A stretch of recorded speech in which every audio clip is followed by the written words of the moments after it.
સ્વામિનારાયણ અરે તારીખ આજે 14 ઓગસ્ટ 2024 આપણા લોકોને ત્યાં કહું નહીં કે વોલ્યુમ કમ કરી દે, પેલાને કહી દે, પેલાને ભગાવી દે, પેલા જેન્ટીને ભગાવી દે, એને ભગાવી દે, એને ઉલકાવી દે, બહુ નસ ખેંચ છે ખાલી એને કે એને ઉલકાવ ડરકાને.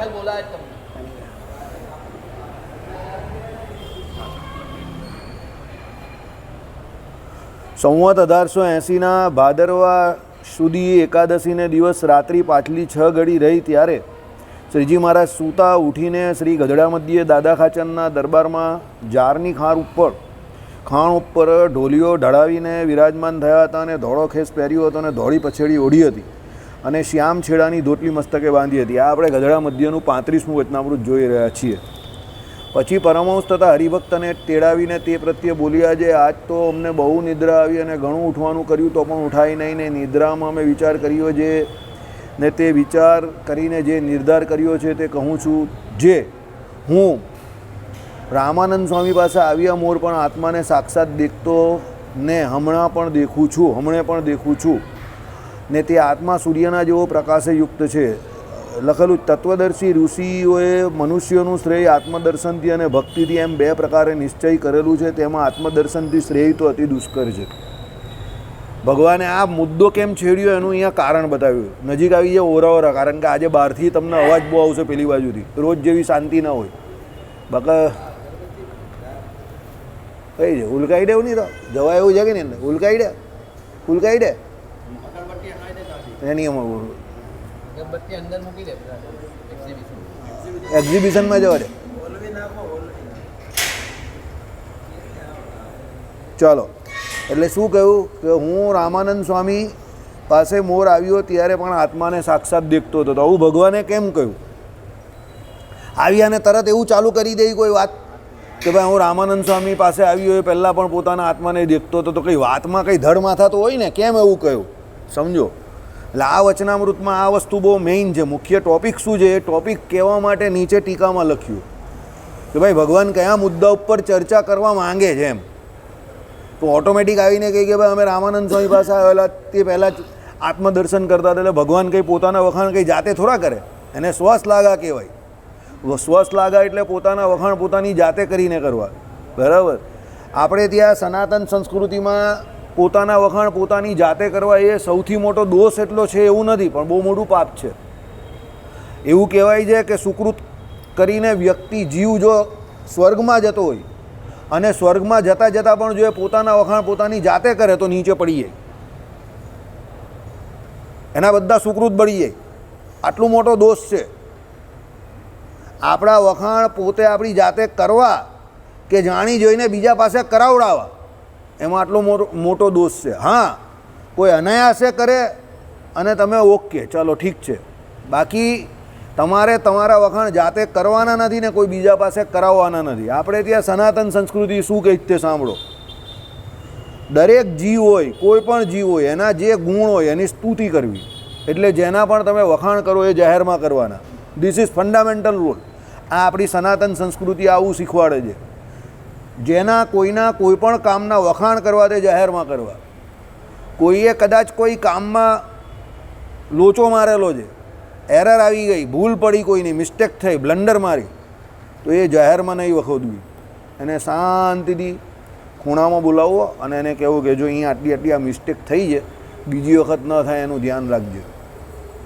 એટલે કોઈની કોઈ પણ બાબત હોય એટલે એની નબળાઈ હોય એની જાહેરમાં કોઈ દિવસ ચર્ચા વિચારણા કરવી નહીં.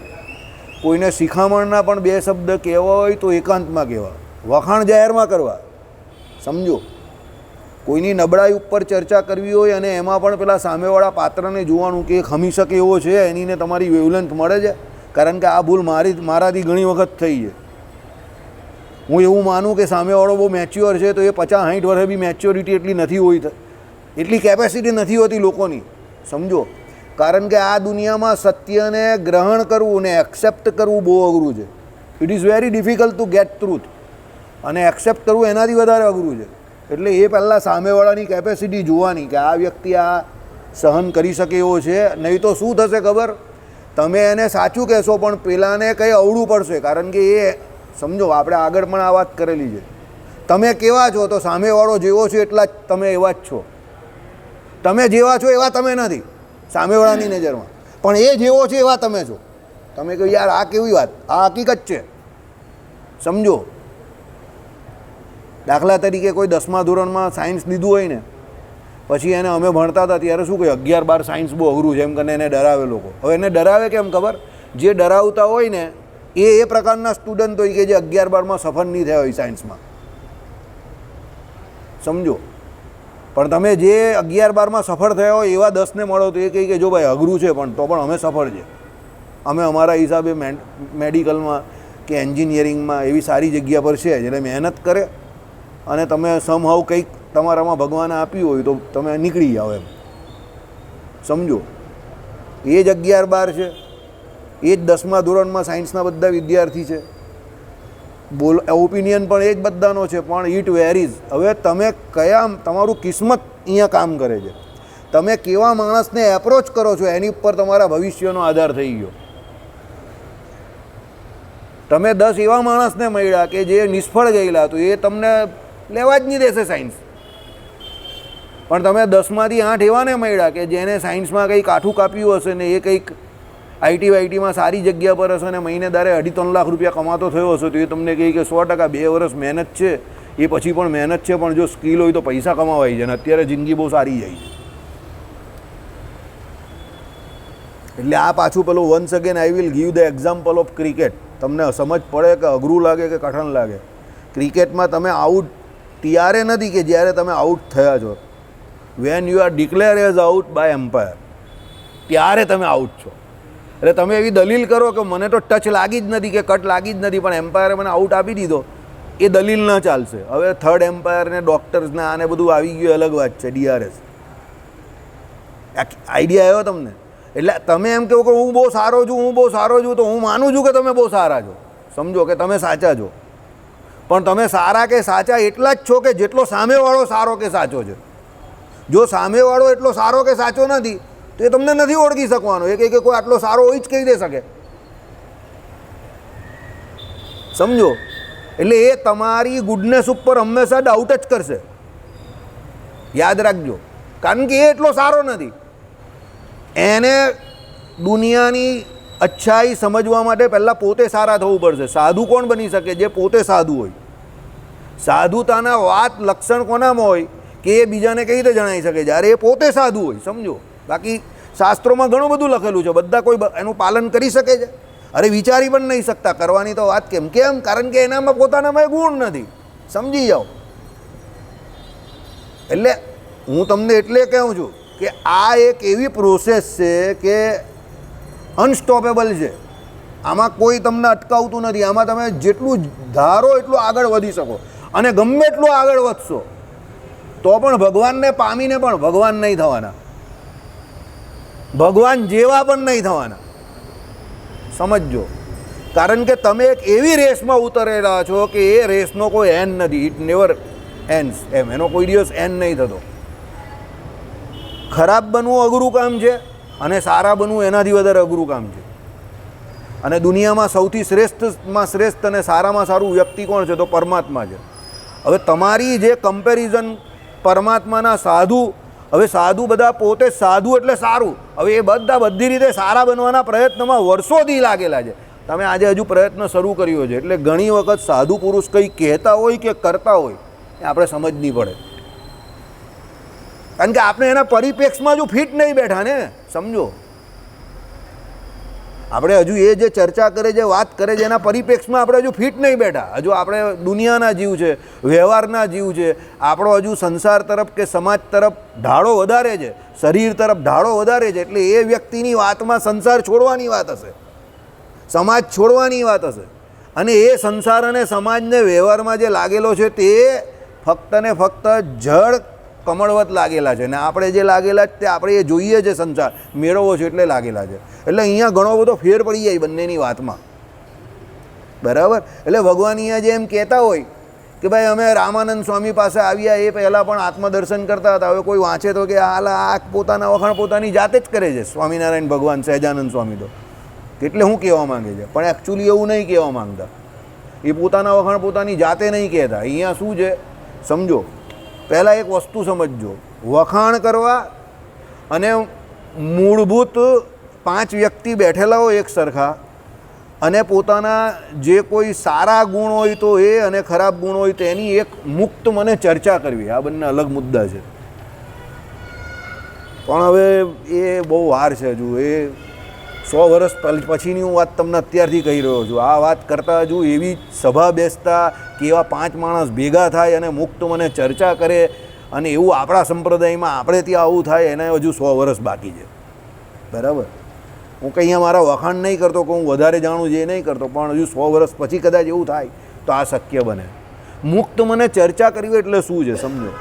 દાખલા તરીકે 5 અલગ અલગ ફિલ્ડના 5 અલગ અલગ વ્યક્તિ બેસે તો 5ની અલગ અલગ ફિલ્ડમાં આવડત છે અને એમાં એ લોકોએ કંઈક મેળવ્યું છે ને એમાં પણ એ લોકોએ ઘણી બધી ભૂલ કરી હોય, કદાચ ભૂલ કરી હોય, જીવન છે, અને ઘણું બધું મેળવવું પણ હોય. હવે જ્યારે મુક્ત મને ચર્ચા કરે ત્યારે શું કહે, તો ઘણા વિદ્યાર્થીઓ હોય ને મોટા થાય પછી પ્રોફેસર બને ને એ પછી પણ એ લોકો ચર્ચા કરે. દાખલા તરીકે કોઈ કેમેસ્ટ્રીનો પ્રોફેસર બની ગયો તે કે હું કેમેસ્ટ્રીનો પ્રોફેસર બની ગયો, બહુ સારું થયું, ફિઝિક્સ મને જરા પણ નહીં ફાવતું હતું. સમજો, હવે એ આવી જ્યારે ચર્ચા કરે ને ત્યારે ફિઝિક્સવાળો શું કહે ખબર, સારું થયું કેમેસ્ટ્રી મેં મેઇન સબ્જેક્ટ નહીં લીધો, બાકી મને કેમેસ્ટ્રી જરા પણ નહીં ફાવતું હતું. ત્રીજો છે કે ભાઈ એનાથી સારું થયું કે બોટની હતું એટલે મેં બોટની લીધું, નહીં તો મને એમ કહે કે કેમેસ્ટ્રીને ફિઝિક્સ જરા બી નહીં ફાવતું હતું. હવે તમે જોજો, આ લોકો જે ચર્ચા કરનારા વ્યક્તિઓ છે ને તે બધા પોતાના ફિલ્ડમાં પાછો પેલા એક બોટનીમાં કે બાયોલોજીમાં, એક કેમેસ્ટ્રીના અને ફિઝિક્સના બધા ટોપર્સ છે. એટલે એના સબ્જેક્ટમાં તો ટોપર્સ જ છે સમજો. પણ આ એ લોકો એક મુક્ત મને ચર્ચા કરવા બેઠા છે.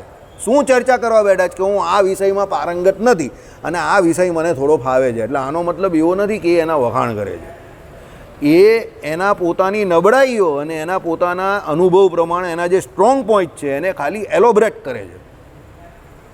સમજો, દાખલા તરીકે કોઈ વ્યક્તિ એવો હોય કે 50 વર્ષ સુધી એ કોઈ એક કામમાં પ્રેક્ટિસ કરે પણ એ એમાં નહીં ફાવે. તમે કહો 50 વર્ષ સુધી ન ફાવે, સમજો હું અહીંયા આ સભામાં જ કહું, કેટલા બધા માણસ એવા છે કે હું એને એમ કહું કે તારે ગાવાનું કામ કરવાનું છે, તો આ સભામાં અહીંયા બેઠેલા જેવા ઘણા લોકો છે કે જે એટલા ખતરનાક ગાયક છે કે હું એને 50 વર્ષ સુધી પણ ગાવાની ટ્રેનિંગ આપું તો કદાચ એ સારું ગાઈ ન શકે. હા, એવરેજ ગાઈ શકે પણ આમ સારું ન ગાઈ શકે, કે જે ગાવાના ક્ષેત્રમાં બહુ મોટું કંઈ નામ કરે એવું ન કરી શકે. કેમ? ગાવા માટે એક મેઇન બેઝિક જરૂરિયાત શું છે, તમારો કંઠ જે છે તે સુમધુર હોવો જોઈએ અને થોડા ઘણા તમારા સૂર બેસતા હોવા જોઈએ. જે બિચારાને સૂરનું કંઈ નોલેજ જ નથી, બરાબર, અને પેલો પેટીમાં સૂર કંઈ પેલા પૂરે અને પેલો ગાય કંઈ બીજું જ, એને કંઈ સમજી જ ન શકતો હોય તો એ વ્યક્તિ ગાવામાં કંઈ નહીં કરી શકવાનો, કારણ કે એને એની બેઝિક માનસિકતા જ સેટ નહીં થતી. સમજી ગયા?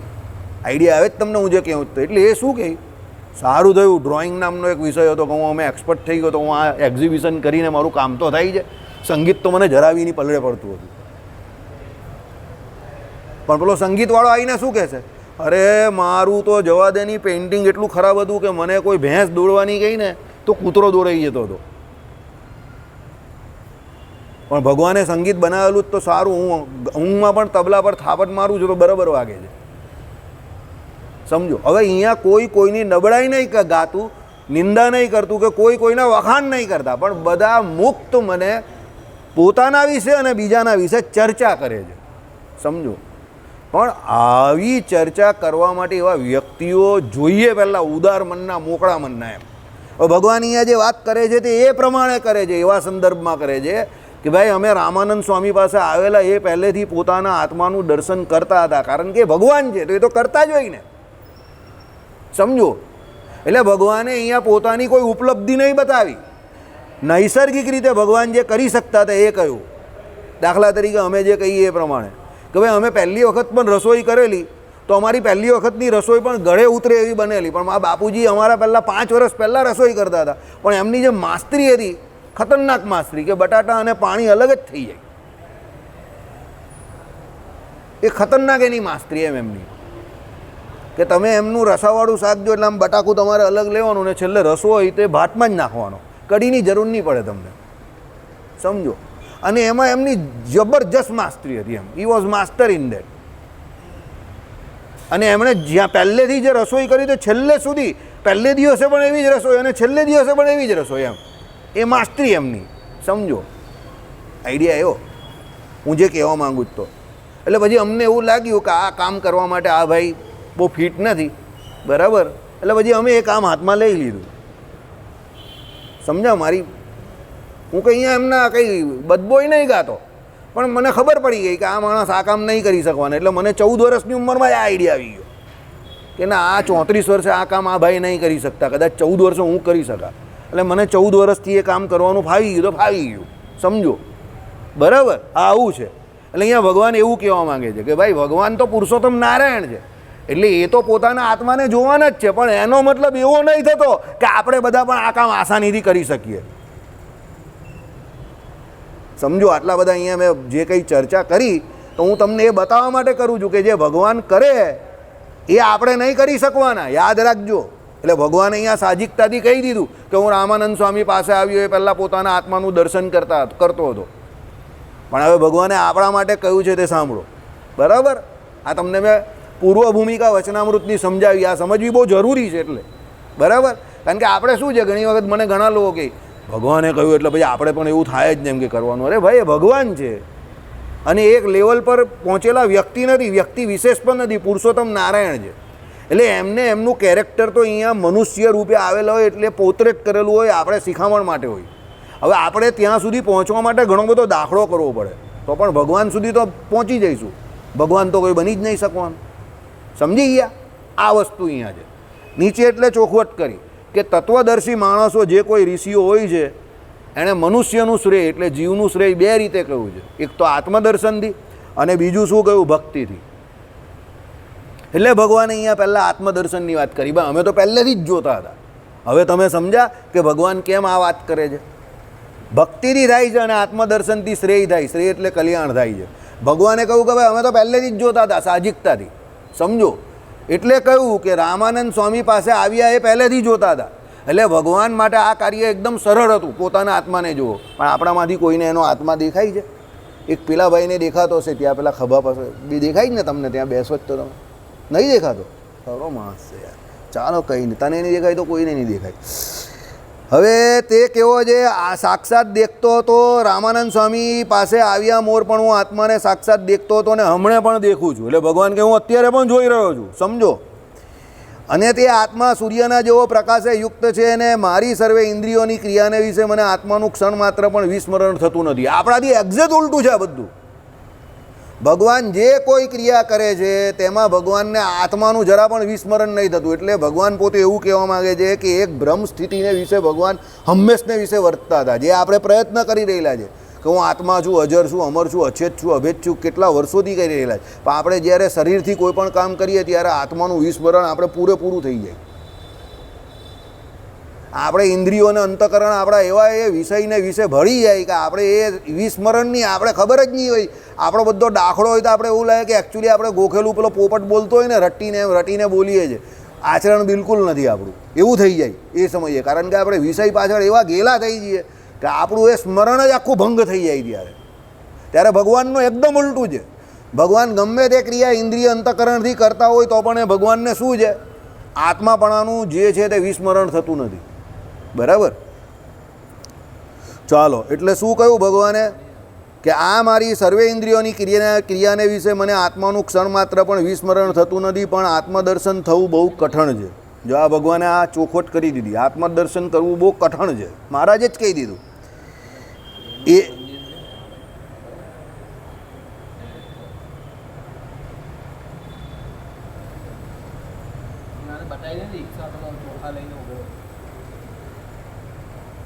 બીજું પણ કંઈ છે ને, પેલો જીગર પણ લાવે છે. ઓકે, ચાલો કંઈ નહીં. અને એવું આત્મદર્શન તો પૂર્વના ઘણા જન્મના સત્સંસ્કારવાળો કોઈક વિરલો હોય તેને થાય છે. આવી ગઈ વાત? પૂર્વનો સત્સંસ્કારવાળો કોઈ જીવ હોય એને થાય છે.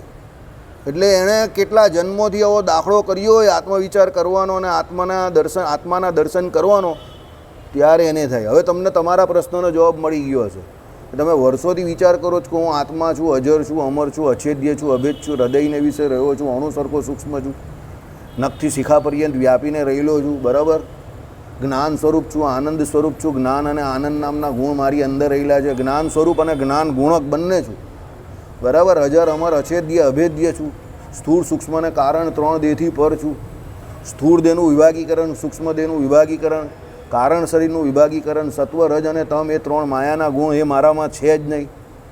જાગ્રત સ્વપ્ન અને સુષુપ્તિ એ 3 અવસ્થાથી હું પર છું. હું અતિશય શુદ્ધ છું, ચૈતન્ય સ્વરૂપ છું, શાશ્વત છું, અનાદિ છું, બરાબર. અને સૌથી મોટી વાત, ભાઈ ભગવાન આગળ અતિશય પરતંત્ર છું, પણ આ 24 તત્વનો દેહ જે છે એને વિશે હું રાજા જેવો છું, અને હું જેમ ધારું તેમાં ઇન્દ્રિય અંતકરણને મારા પ્રમાણે ચલાવી શકું એવો છું. આ વાત વિચારીએ ત્યારે જ આપણે બોલીએ. પોપટ બોલતો હોય ને, શ્રી રામ શ્રી રામ શ્રી રામ, બસ આટલું જ. પણ જેવા 9, 9:30, 10 વાગ્યા નથી ને આપણે આપણા કામ ધંધે ચડ્યા નથી એટલે જય સ્વામિનારાયણ બધું ગયું, ગઈ ભેંસ પાણીમાં. પછી બોલ, તું આવી જા, કોણ છે? તોડી નાખ તબલાને, ફોડી નાખ પેટી. સાચી વાત કે ખોટી વાત? બરાબર. ખોટી હોય તો તમે મને પૂરેપૂરી કહી શકો છો ખોટી છે. કેમ એવું નહીં થતું? આપણો આ દાખલો જે છે તે અત્યારનો દાખલો છે. ભગવાને શું કહ્યું તે સાંભળો, એની શરત કહી દઉં. પૂર્વના ઘણા જન્મના સંસ્કારવાળો કોઈ વિરલો હોય, પાછો કોઈ વિરલો લખેલું છે, કોઈ વિરલો એટલે ઘણા બધામાંનો કોઈ એક એવો, અને ઘણા જન્મના સંસ્કારવાળો એટલે ઘણા જન્મોથી એ આત્માનું દર્શન કરવાના પ્રયોજનથી કોઈને કોઈ કામ કરતો હોય તો, એટલે કોઈ વિરલો હોય તો તેને થાય છે, અને બીજાને તો એ આત્માનો વિચાર 100 વર્ષ પર્યંત કરે તો પણ આત્માનું દર્શન થાય નહીં. 100 વર્ષ સુધી આત્માનો વિચાર કર્યા કરે તો પણ કંઈ આત્માનું દર્શન થાય નહીં. હવે અહીંયા 100 વર્ષનું કોણ છે ભાઈ? મુકુંદભાઈ, તમારી 160 ઉંમર કે 150? હા, 60 જ થઈ. મને એમ કે 160 હશે, તો બહુ ઓછી છે, હજુ તો વાર છે, બરાબર. બીજું તો કોણ લાગે છે અહીંયા? સરદારજી, તમારી ઉંમર કેટલી છે? ખાલી 68. મને એમ કે અહીંયા 100, 102 કોઈ હશે, કોઈ નથી. ચાલો જવા દો તો પછી. એટલે 100 વર્ષ સુધી વિચાર કરવાનો છે, પણ 100નું તો અહીંયા કોઈ છે નહીં, એટલે હું એનો એક્સપિરિયન્સ પૂછી શકું, બરાબર. ચાલો આગળ જઈએ. હવે એ તો ક્યારે થાય? હવે ભગવાન બતાવે છે ભાઈ 100 વર્ષ સુધી આત્મવિચાર કરે તો પણ ન થાય, એટલે ન થાય એટલે હું પેપર છોડી દેવાનું, બહુ અઘરું હતું. હવે ભગવાન એનો રસ્તો બતાવે છે, ઇઝી રસ્તો, બરાબર. સાંભળો. એ તો ક્યારે થાય? તો જ્યારે શ્રી કૃષ્ણ ભગવાનની મૂર્તિનું ધ્યાન કરે ત્યારે આત્માને દેખવો એ કાંઈ કઠણ નથી. પ્રેક્ટિકલ ભગવાન એકદમ. ભાઈ કડવી ગોળી છે, બરાબર, પણ સાહેબે કહી દીધું એના માણસને, જો ભાઈ આ ગોળી બહુ કડવી આવે છે, ક્વિનાઇન બહુ કડવી છે, તો શું કરવાનું? ઉપર સુગર કોટેડ ટેબ્લેટ બનાવી દઉં, સુગરનું કોટિંગ એકદમ જાડું બનાવી દઉં કે ભાઈ ગેસ્ટ્રો ઇન્ટેસ્ટિનલ કોઈ પણ પ્રોબ્લેમ આવે નહીં. પેલો પીએ તો એને એસિડિટી નહીં થાય, કોઈ ઉપકા નહીં આવે, બરાબર. ક્વિનિન મેલેરિયા માટે તમે જે પીવો ને તેમાં પછી એસિડિટી બહુ થાય, પેટમાં બળતરા બહુ થાય, સમજો. અત્યારે તો ક્વિનિન બધી સારી કંપનીઓ બનાવતી થઈ ગઈ. પહેલાં એક સમય પર અગમેન જેમની આવતી હતી, તે લોકો ખાધા પછી બીમાર પડી જાય. ક્વિનિન ખાધા પછી બીમાર પડી જાય. પહેલાં મેલેરિયા થાય એટલે ડૉક્ટર એ લોકોને ક્વિનિન ખવડાવે, એટલે પછી પેલો ક્વિનિન ખાય એટલે પેલો પાછો વધારે માંદો પડે, બરાબર. એટલે પહેલાં માંદો પડે મેલેરિયાથી, પછી ક્વિનિન ખાય, પછી એને પેટમાં કંઈ ઉજરદા પડી જાય, ચાંદા પડી જાય, એસિડિટી થઈ જાય, કાયમ માટે કંઈ ભલભલું થઈ જાય, સમજા. એટલે આ બધા કેસો હતા 2000 સાલ પહેલાંની વાત છે. ત્યારે ક્વિનિન એટલી મળતી નહીં હતી. પછી તો અત્યારે બધી સારી સારી કંપનીઓ, સારી ટેકનોલોજી આવી ગઈ ને ભારતમાં, એટલે હવે મળતી થઈ ગઈ.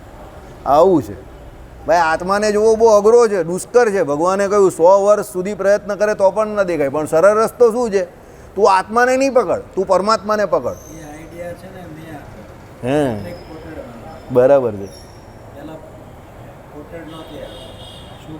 સુગર કોટેડ આવતી હતી, બરાબર છે. અમારી જ આવેલી, સિપ્લાની જ આવેલી, ક્વિનારસોલ હતી ને. હા, તે અમારી 96-97માં આવી ગયેલી ક્વિનારસોલ. ક્વિનારસોલ પહેલી હતી ને ધૂમ મચાવી નાખેલી. તમારી રાધાકૃષ્ણમાંથી હું બહુ વેચતો હતો, 4000 સ્ટ્રીપ એ સમય પર. ખાલી ડૉક્ટરોને જઈને કહ્યું ને, સર ઇટ્સ બેક ક્વિનારસોલ, આટલું બોલ્યો એટલે તો સુરતમાં તો ધમાકા. અમદાવાદમાં બધા હલી ગયેલા કે સુરતમાં આટલું બધું સેલ. રાધાકૃષ્ણ મેડિકલ એજન્સીનું લગભગ 1500થી 2000 સ્ટ્રીપનું પહેલે મહિને સેલ હતું, બહુ ચાલતી હતી.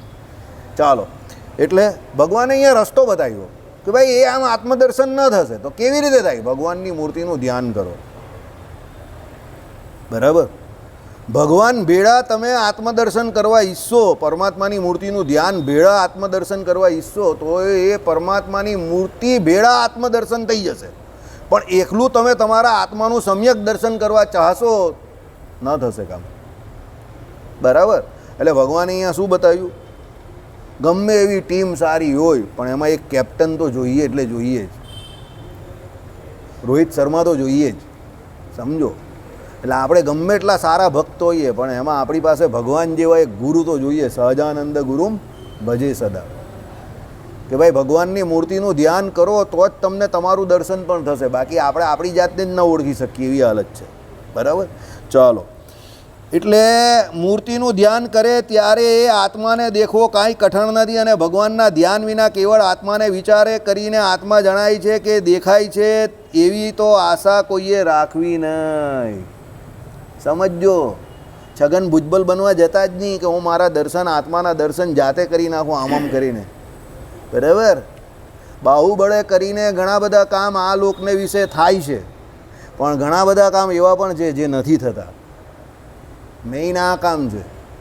કોઈ ગમે એટલો બાહુબળી માણસ હોય ને એવું વિચારે કે હું મારી જાતે એકલો મારું કલ્યાણ કરી નાખા તો એમ કંઈ થાય બાઈ નહીં. સમજો, કોઈ એક સંપ્રદાયમાં એણે જોડાવવું પડે, એ સંપ્રદાયમાં જે કોઈ આચાર્ય હોય એની પાસે એણે દીક્ષા લેવી પડે, એ સંપ્રદાયનો જે કોઈ મંત્ર હોય એ મંત્ર રોજ એને બોલવો પડે, એની પૂજા પાઠ જે કોઈ આપે તે કરવા પડે, સંપ્રદાયમાં જે કોઈ ધર્મ નિયમની વ્યવસ્થા હોય એ એને પૂરેપૂરી એનું પાલન કરવું પડે, એકાંતિક ધર્મની વાત હોય તે નિત્ય કર્મ નૈમિતિક કર્મનું પાલન કરવું પડે, તો સંપ્રદાયની જે પ્રમાણેની ઉપાસના હોય એ પ્રમાણે ઉપાસના કરી એ પ્રમાણે એને મુક્તિની પ્રાપ્તિ થાય. બાકી કંઈ એકલો એકલો કરવા જાય તો કંઈ થાય બાય નહીં. યાદ રાખજો, સમજી ગયા? એટલે આ કામ કેવું છે કે કરવું હોય તો સંપ્રદાયમાં કોઈ જોડાઈને ઈષ્ટદેવની ઉપાસના કરો તો સરળતાથી થઈ જાય એવું છે. સરળતાથી એટલે પેલા જે એકલા હોય એના પ્રમાણમાં. આમ તો કંઈ સરળ નથી દુનિયામાં કોઈ કામ સરળ છે જ નહીં. બરાબર, પણ એમ તમારા માટે થોડું સરળ એટલે થઈ જાય કે સંપ્રદાય જે હોય તે બહુ મોટી વસ્તુ છે, પણ તમે એકલા કંઈ કરવા જાઓ તો કલ્યાણ કે મોક્ષ કરવો બહુ મોટું કામ થઈ જાય, બહુ અઘરું કામ થઈ જાય. ચાલો, અને ભગવાનની ઉપાસના કરવી ને ભગવાનના ચરિત્ર ગાવવા અને સાંભળવા ને ભગવાનનું નામ સ્મરણ કરવું ને પોતપોતાના ધર્મમાં રહેવું, એવી રીતે પોતાના જીવનું કલ્યાણ કરવું તે કઠણ નથી. આ કામ બહુ મસ્ત છે, એકદમ ઇઝી. આ 4 કામ કર્યા કરવાના. આ 4 કામમાંથી કોઈને કોઈ એક કામ તમારે રોજ રોજ કર્યા જ કરવાના છે. 4 કામ યાદ રાખજો, સાંભળો. ભગવાનની ઉપાસના કરવી ને ભગવાનના ચરિત્ર ગાવવા અને સાંભળવા.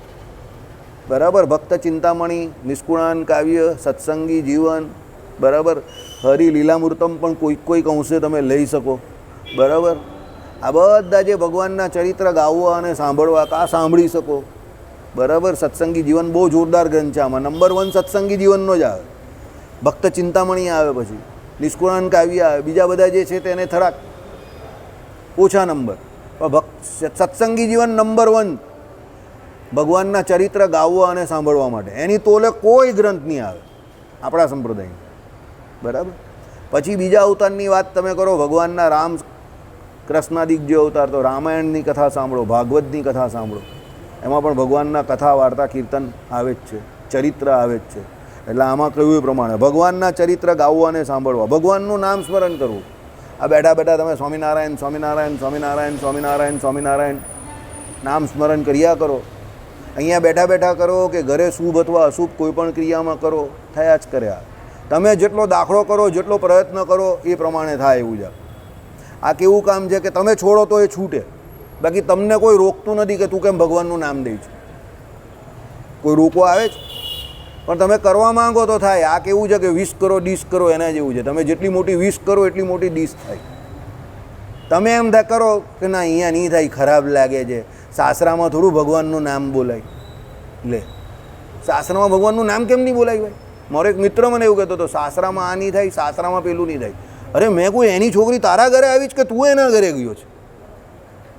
ઠીક, એ તો હું ભૂલી જ ગયેલો.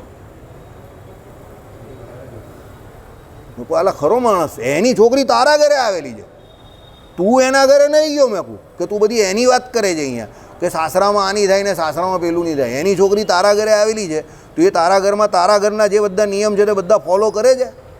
તે આમ કરીને વિચારતો હતો. મેં કહું વિચાર નહીં કર, ન જ કરતી હોય તો કોઈ ન કરતી હોય તો તું કા બધા ફોલો કરવા જાય? તને જેમ ફાવે એ પ્રમાણે કર ને. તું ભગવાનના નામ દેશે કે માળા ફેરવશે તો ત્યાં કંઈ બધાને એવું નહીં લાગવાનું કે તું બાવો બની ગયો છે. સમજજે. તે કે એવો જ વિચાર આવેલો મને કે એવું તો નહીં લાગે ને આ લોકોને કે હું બાવો બની ગયો છું. મેં કહું મને ખબર પડી ગઈ ને કે તને એવું લાગે છે કે એ લોકો એવું વિચારે છે કે તું બાવો બની ગયો. મેં કહું તું બાવો બને એવો નથી, બરાબર? કારણ કે એ જાતનો વાણિયો છે. વાણિયો કોઈ દિવસ બાવો નહીં બને, લખીને આપું. ઇતિહાસ છે આ, સમજજો. બને જ નહીં, લખીને આપું. ઇતિહાસ છે આ, સમજો, બરાબર? ને એ મને એણે જ કહેલું, મને પણ નહીં ખબર હતી. એ જે હતો ને મારો મિત્ર, એણે જ મને કહેલું 25 વર્ષ પહેલાં કહેલું મને કે વાણીઓ કોઈ દિવસ બાવો નહીં બને, યાદ રાખજે. હું કેમ તું આટલા કોન્ફિડન્સથી કહે? એ કે મને ખબર હોય ને અમારા સમાજની વાત, બરાબર? એટલે આવું ઘણી બધી બાબત એવી હોય કે તમારે એક્સેપ્ટ કરવી પડે, સમજો. એટલે આમાં શું છે, ભગવાનનું નામ સ્મરણ કરવું એ તમે જેટલા કરવા જશો કે જેટલું કરવાના પ્રયત્ન કરશો એટલું થશે. ન કરો તો ન થાય, બરાબર? આ 24 કલાક થઈ શકે એવું છે.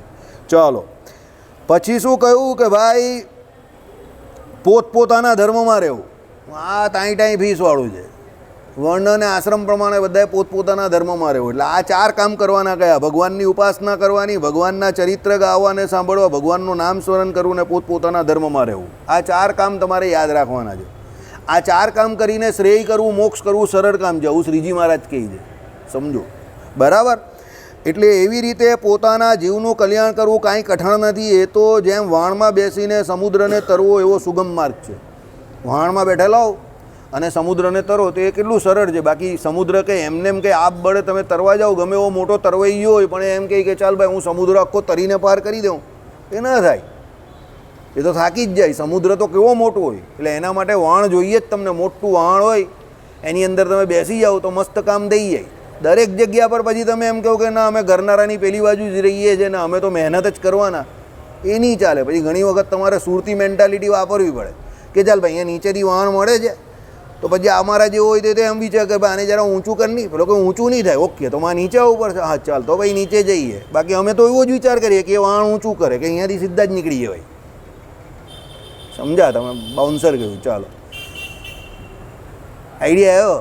હા, પહેલેથી પેલો કોઈ મારા ફરી મને કાયમ લોકો લેવા જ આવે ગાડી લઈને.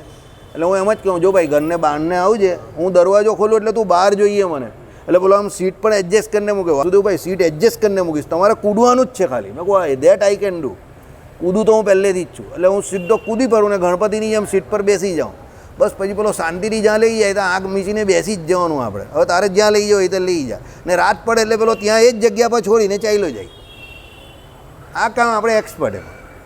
આ કામ બહુ સારી રીતે થાય, સમજી ગયા? ભગવાને આ જ કહ્યું છે, વાણમાં બેસીને જવું બહુ સરળ છે. પણ પછી તમે કહો કે જાતે જાતે આખો સમુદ્ર તરવા જઈએ તો એ તરાવવાનો નથી, બરાબર? એટલે આ વાણમાં બેસવા જેવું બુદ્ધિનું કામ છે. શું? પહેલું ભગવાનની ઉપાસના કરવી. તો આપણી ઉપાસના કઈ છે ભાઈ? બોલો ચેલા રામાણી, આપણી કઈ ઉપાસના છે? આપણા સંપ્રદાયની કઈ ઉપાસના છે? પહેલાં આપણો સંપ્રદાય કયો છે તો કેવું? ઉદ્ધવ. Very good. ચાલો આપણી ઉપાસના કઈ છે? સાકાર. અને બીજી કઈ? એક શબ્દ રહી ગયો, એક રહી ગયો, એક બાકી. 3 સવાલમાંથી 2 જવાબ સાચા આપેલા છે. 75% માર્ક છે, હજુ 25% ડાઉટમાં છે.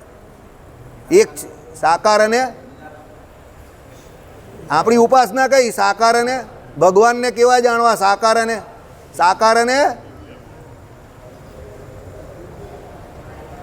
બોલો ભાઈ, બોલો મુકુંદાસ, ભગવાનને કેવા જાણવા? આપણી ઉપાસના કેવી છે? સાકાર અને બોલ જય પ્રાજી. નહીં ખબર ને? Very good. બોલો અશોકભાઈ.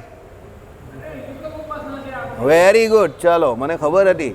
બોલો બોલો યુગલ તો છે. બોલો ભગવાનને કેવા જાણવા? આપણા સંપ્રદાય પ્રમાણે આપણા ભગવાન કેવા છે? દિવ્ય. બરાબર. એ તમે જવાબ નથી આપ્યો, કોઈ પાછળથી બોલ્યું છે, બરાબર છે. ચાલો તો સારી વાત છે. શું આપણો પહેલાં સંપ્રદાય ઉદ્ધવ સંપ્રદાય છે. ઉદ્ધવજી કોણ હતા ભાઈ? ચાલો બોલો હવે કોણ બોલશે? ઉદ્ધવજી કોણ હતા? બોલો ભાઈ. હા, વેરી ગુડ. ઉદ્ધવજીનો ફોટો અહીંયા છે કે નહીં? હા, કયા, પહેલા કે બીજા? ફર્સ્ટ. એ કોણ છે? એ ઉદ્ધવજી છે. વાંચી આવો ઊભા થઈને. એ છે કોણ? ઊભા થઈને વાંચી આવો. જાઓ, ઊભો થાવ, જલ્દી જાઓ જાઓ. ના, પહેલાં છે કે પછી બીજા છે? જો ના ના, કંઈ નહીં, જવા દે જવા દે, જવા જ દેવાનું, ઊભા થાવ જ જવાનું. હા, રામાનંદ સ્વામી. ઉદ્ધવ તે આવી જાઓ. પહેલો કે બીજો? હું પહેલાની. તમે ઉદ્ધવજી કોણ હતા? એક મિનિટ, પહેલા હતા કે બીજા હતા? પહેલા એ નક્કી કરો. હા હા, બોલો. ઉદ્ધવજી કોણ હતા? પહેલા છે કે બીજા છે ફોટામાં? નથી ખબર ને? હા, વેરી ગુડ. એટલે તમને મેં ઊભા કર્યા, એમાં મારો કોઈ વાંક નથી, સમજી જાઓ. બરાબર ને? ચાલો. આમાં ઘણી વખત તમે કંઈક કરો ને પછી તમને ગિલ્ટી ફિલિંગ થાય. અમે પણ માણસ જ છે, we are also not animal. ચાલો બોલો મુકુંદાસ. આમાં ઉદ્ધવજીનો ફોટો કયો છે? બીજો છે. બીજા કોણ છે? હા, ઉદ્ધવ તે રામાનંદ, શ્રી કૃષ્ણ તે શ્રી હરિ. એટલે એ રામાનંદ સ્વામી છે તે. મને પહેલાં એવું લાગ્યું તમે બીજો કેવું છે.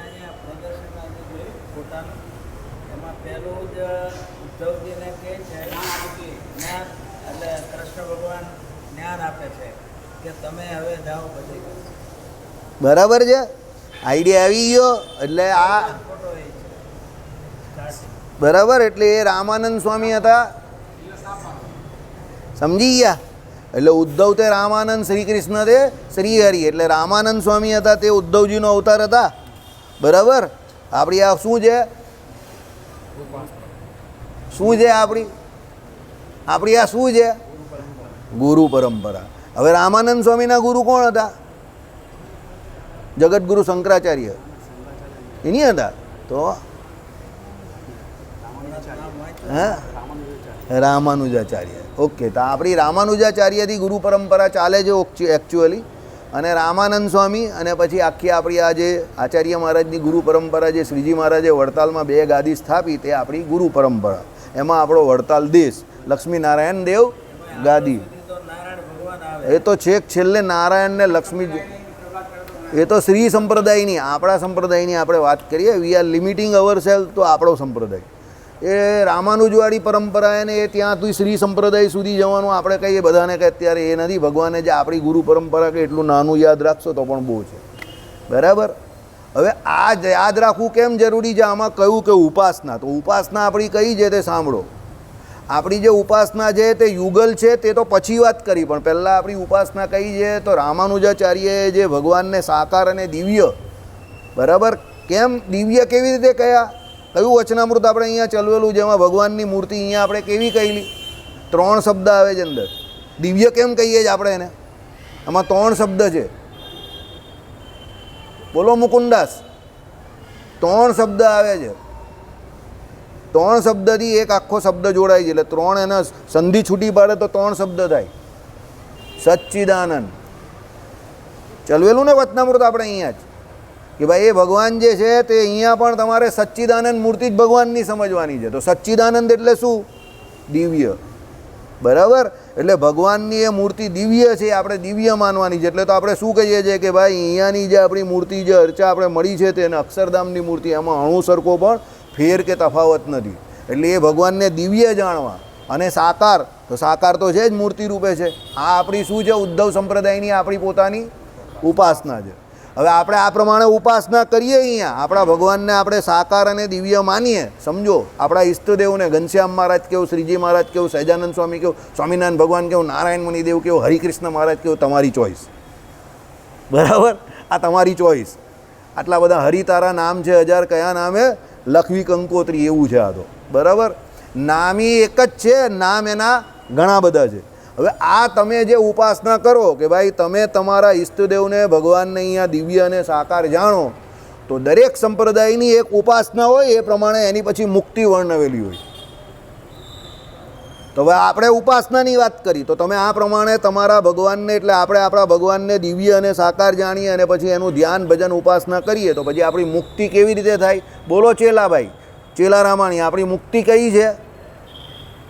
ઉપાસના જેવી કરે એવી મુક્તિ થાય. આવું આપણે અહીંયાથી રજૂ કરીએ છીએ, કહીએ છીએ. તો મુક્તિ આપણી કઈ કઈ છે? આપણા સંપ્રદાયમાં, ઉદ્ધવ સંપ્રદાયમાં મુક્તિ કોને કહી છે? ભાઈ આ હું પાણ કે નહીં. હવે તમને ખબર પડશે કે બધા વેસ્ટ ઇન્ડિઝ ભાગી જાય જ ને વારે વારે ટાપુ ઉપર ફરવા માટે, પછી અહીંયા આવે ત્યારે ખબર પડે કે તમે ક્યાં છો. સમજી ગયા? હા, આમ બહુ લાગે સરળ, આમ તો બધા બહુ જૂના સત્સંગી કહેવાય, 35 વર્ષ જૂના, પણ બેઝિક નહીં આવડતું હોય, નાનું નાનું. કોની, કયા ભગવાનની સેવા કરવી? કેટલામો શ્લોક? શિક્ષાપત્રીનો કેટલામો શ્લોક? બોલો શૈલેષભાઈ, શિક્ષાપત્રીનો કેટલામો શ્લોક છે? શ્રી કૃષ્ણ ભગવાનની સેવા કરવી એ ગોલોકધામને વિશે, એને મેં મુક્તિ માની છે. કેટલા નંબરનો શ્લોક? નંબર નહીં યાદ? હા તારી 121 ગિરીશભાઈને યાદ છે, બરાબર. 121માં શ્લોકમાં શું કહ્યું? આપણી મુક્તિ બતાવી. કયા ધામને વિશે? ગોલોકધામને વિશે. અહીંયા નહીં, અહીંયા જે શ્રી કૃષ્ણ ભગવાનની તમે સેવા કરો છો એ તમારી ઉપાસના છે. યાદ રાખજો, માઇન્ડ ઇટ, ભૂલ નહીં કરતા.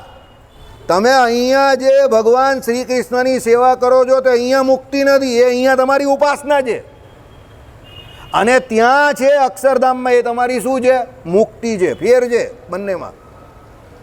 તમે કહો યાર એ કેવો ફેર? અહીંયા તમે ઉપાસના જે કરો છો, ઉપાસનાની સ્પેલિંગ તમે છૂટી પાડો, સંધિ તો ઉપ વત્તા આસન. તો ઉપ એટલે શું? સામે.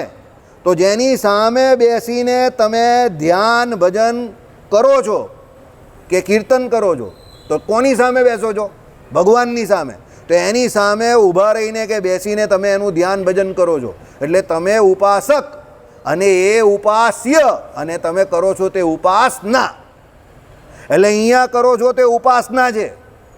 એટલે તમે અહીંયા પણ સેવા કરો છો ને, જેનાથી જે બને તે. આ ભાઈ આજે ફૂલને હારને બધું લાવ્યા નથી, એ ભાઈ એ કરે છે. પેલા ભાઈ ગાયોની સેવા કરે છે, સમજો, બરાબર. તમે લોકો તમારા હિસાબે સેવા કરો છો. કોઈને કોઈ જીગર મંડળની સેવા અને રાંદેર મંદિરમાં જે કાર્યક્રમો એની સેવા કરે છે, બરાબર. તમે લોકો બીજી બધી કોઈ પણ સેવા જોડે જોડાયેલા છો. અમે અમારા હિસાબે કરીએ, તમે તમારા હિસાબે કરો. જેને જે સેવા અનુરૂપ હોય તે તન મન ધનથી સેવા કરે. અહીંયા તમે જે સેવા કરો એ આપણી ઉપાસના થઈ. કેમ? આ આપણા માટે સાધન છે. આ શું છે? આપણા બધાના અત્યારના આ સાધન છે. પણ શ્રીજી મહારાજે એટલી મસ્ત ગેમ કરેલી છે આપણા બધાની, સમજો. ગેમ કરેલી છે કે સારું કરેલું છે, હવે તમારે નક્કી કરવાનું કે તમારે અહીંયા સાધન અવસ્થામાં પણ ભગવાનની સેવા કરવાની, અને સાધ્ય અવસ્થામાં પહોંચો અક્ષરધામમાં પછી પણ ભગવાને શું કહ્યું? મતમ વિશિષ્ટા દ્વૈતમ મેં ગોલોકો ધામ ચેપ્સિતમ તત્ર બ્રહ્માત્મના કૃષ્ણ સેવા મુક્તિશ્ચ ગમ્યતામ. એટલે ત્યાં મુક્ત અવસ્થામાં જઈને પણ એ શ્રી કૃષ્ણ ભગવાનની શું કરવાની છે? સેવા જ કરવાની છે. પણ એ કઈ અવસ્થા છે? સાધ્ય અવસ્થા છે. હવે તમે કહો કે યાર ત્યાં સેવા અને મુક્તિ તો અહીંયા કરે, અને મુક્તિ કેમ ન કહેવાય? બહુ સિમ્પલ વાત છે. નાના હતા ત્યારે સ્કૂલે જતા હતા, પછી છેલ્લા પીરિયડમાં શું કહેતા હતા? એકી જાઉં, બેકી જાઉં, ઘંટ પડે તો ભાગી જાઉં. એમ અહીંયા આપણે બેઠેલા છે, પણ હમણાં 9 વાગશે એટલે આપણે બધા ડ્રૂ કરતા ઘરે પહોંચી જઈશું. એટલે અહીંયાની સેવા હતી તે બંધ થઈ ગઈ. પછી ગ્રહસ્થ હોય તે બૈરી સેવા મુક્તિશ્ચ ગમ્યતામ, છોકરા સેવા મુક્તિશ્ચ ગમ્યતામ, અમારા જેવા હોય તો બાપા સેવા મુક્તિશ્ચ ગમ્યતામ, ભ્રાતૃ સેવા મુક્તિશ્ચ ગમ્યતામ. એમ કરીને આપણી સેવા બધી અલગ અલગ જગ્યા પર વેચાઈ જાય. ભગવાનની સેવા અહીંયા, પણ ઘરે જાય એટલે સંસારમાં બધી વેચાઈ જાય ને સેવા આપણી. એટલે અહીંયાની સેવા આપણી જે છે તેને મુક્ત અવસ્થામાં કહેવાય નહીં. કારણ કે આપણે ઘરે જઈએ છીએ કે અહીંયા બેઠા બેઠા માયાની સેવા કરીએ છીએ ને, માય ડિયર ફ્રેન્ડ. એટલે માયાની સેવા જ્યાં સુધી જીવ કરે ત્યાં સુધી એ મુક્ત કહેવાય નહીં. એટલે ભગવાને શું કહ્યું? નિર્ગુણ એવા શ્રી કૃષ્ણ ભગવાન, એના સંબંધે કરીને શ્રી કૃષ્ણ ભગવાનનો જે ભક્ત એટલે આપણા જેવા સત્સંગી, એની સર્વે ક્રિયા શું થાય છે? નિર્ગુણ. શું નિર્ગુણ થાય છે? ક્રિયા. આપણે નિર્ગુણ થતા નથી. હવે આપણે કેમ નિર્ગુણ નહીં થતા? ચાલો બોલો ચેલાભાઈ, આજે તું ડાઉમાં આવી ગયો કારણ તું ડાયમેન્શન બહુ ખરાબ છે. This dimension is very bad. સીધો મારી નજર તારી ઉપર જ પડે છે. તારી આગળવાળા તો મસ્ત મસ્ત ઊંઘ્યા કરે છે પાતળા ખાઈને. બોલો, હા જાગે છે. બોલો ભાઈ, કેમ નિર્ગુણ ક્રિયા કઈ? મજા આવી ગઈ. ચીલો કહે કે આજે ફસાઈ ગયા, બૂરે ફસે. 1 કિલો ઘી આપી દેજો હવે, બરાબર? ચાલો બીજું તો કોણ છે? હા હા હા હા, અરે બોલો ભાઈ, શિવરામ વિપ્ર બોલો. આપણી ક્રિયા કેમ નિર્ગુણ કઈ? મરાઠીમાં બોલો એટલે કોઈને સમજ જ નહીં પડે, મને પણ નહીં પડશે. તમારે તો નહીં આવડે તો બહુ ફાયદો છે, મરાઠીમાં જ બોલવાનું. આપાચા જાપાચા નિર્ગુણા. હા બોલો બોલો. હા બરાબર છે. આમ લાઈન બરાબર પકડી છે પણ બરાબર રજૂઆત નહીં કરી શક્યા. લાઈન બરાબર પકડી છે. ઓકે ચાલો, ગુજરાતીમાં સમજાઈ નહીં શક્યા, આપણે અહીંયા બેઠેલા જ છે એના માટે સમજો.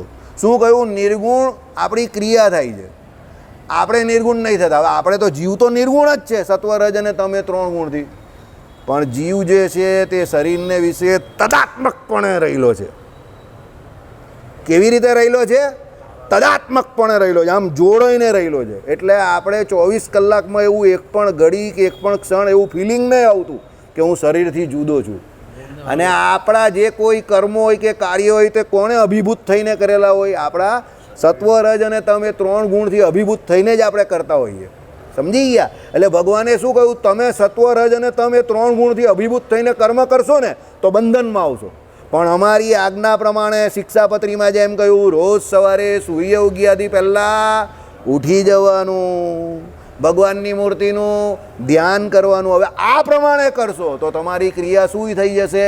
નિર્ગુણ થશે. એટલે તમારા માટે બંધનકારી થશે નહીં, એટલે એને નિર્ગુણ કહ્યું. સમજી ગયા? કાલે પાછા આ જ સમયે અહીંયા આવી જજો, આપણે બેસશું, હજુ વધારે મજા કરશું. બરાબર? આવી જજો. વેસ્ટ ઇન્ડિઝ જે જતા હોય તે પાછા અહીંયા પધારજો. શ્રીપતિમ શ્રીધરમ સર્વદી